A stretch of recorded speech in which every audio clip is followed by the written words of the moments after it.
তো গাইস, তোমরা প্রথমে ভিডিওটা দেখো, তারপরে কিছু ফানি কমেন্ট পড়বো।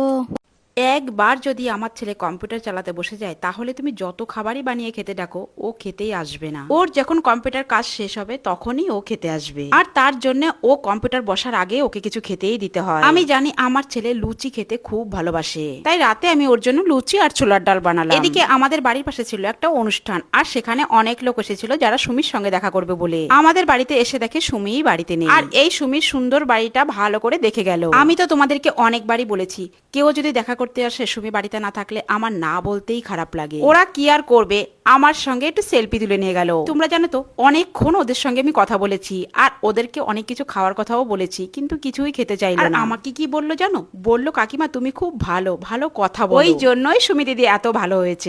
तो चलिए शुरू करते हैं। মনে হলো কাকিমা আমাদের কবিতা শোনালো।